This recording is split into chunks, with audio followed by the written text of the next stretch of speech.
आणि यानंतर थेट छत्रपती संभाजीनगरमध्ये जाऊयात. संजय शिरसाट सध्या बोलतात. शिवसेना भाजपची युती व्हावी असा प्रयत्न मुख्यमंत्री साहेबांनी केला, उपमुख्यमंत्री साहेबांनी केला. आम्ही स्थानिक पातळीवर त्यासाठी वारंवार त्यांच्याशी बैठका घेण्याचा प्रयत्न केला. स्थानिक भाजप कार्यकर्ते पहिल्यापासूनच एक वेगळ्या भूमिकेत मला पाहायला मिळाले होते. शंका त्याच वेळेला आली होती, परंतु नेत्यांचा आग्रह आहे, नेत्यांनी सांगितलेलं आहे आपल्याला युतीत लढायचंय आणि संभाजीनगर शहर हे सेन्सिटिव्ह शहर आहे. इथं थोडीही चूक फार महागात पडेल हे याची कल्पना असल्यामुळे मी दरवेळेला त्यांना फोन करून, स्थानिक नेत्याला फोन करून की आपण बैठक घेतली पाहिजे असा आग्रह त्यांच्याकडे धरत होतो. युतीच्या जवळपास 9-10 बैठका झाल्या. यामध्ये एक बैठक तर बावनकुळे साहेबांबरोबर सुद्धा झाली. शेवटची बैठक नाही म्हणता येणार, परंतु संपर्कामध्ये देवेंद्र फडणवीस साहेब होते, एकनाथ शिंदे साहेब होते. त्यांच्याशी सुद्धा संवाद झाला. जागा वाटपाचं ठरलं आणि आता युती झाली या संभ्रमामध्ये मी पण होतो की आता युती झाली, आता काही वाद होणार नाही. परंतु सकाळी जेव्हा त्यांनी प्रस्ताव द्यायचा होता जागेचा, मुद्दामून त्यात मेक मारायचा प्रयत्न केला जेणेकरून शिवसैनिकांमध्ये बेचैनी होईल,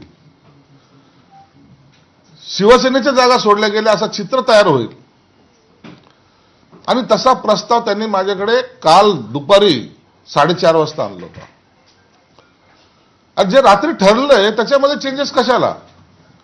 नाही, आमचे कार्यकर्ते नाराज होतील ही अशी त्यांची जी काही भूमिका होती. याचाच अर्थ होता एकीकडे त्यांच्या उमेदवाराला फॉर्म भरायला सांगणे आणि दुसरीकडे युतीच्या चर्चा चालू आहेत असं दाखवणं.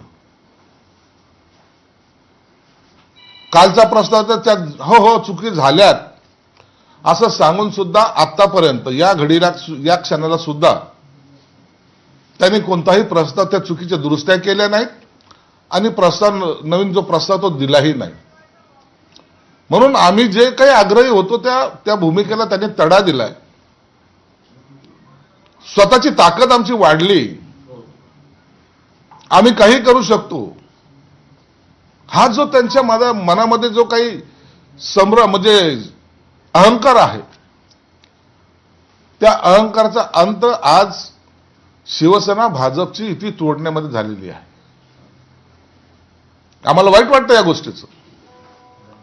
युती असावी असा आमचा आग्रह होता, पण तरीही काही लोकांनी, स्थानिक नेत्यांनी त्यांच्या आग्रहास्तव, त्यांच्या असलेल्या इतर काय बाबी असतील मला माहीत नाहीत, परंतु जाणून बुजून हेतू पुरस्कार आपल्याला युती तोडायची असा त्यांच्या मनामधला असलेला डाव साधत त्यांनी अखेरला आमच्याबरोबर युती तोडलेली आहे.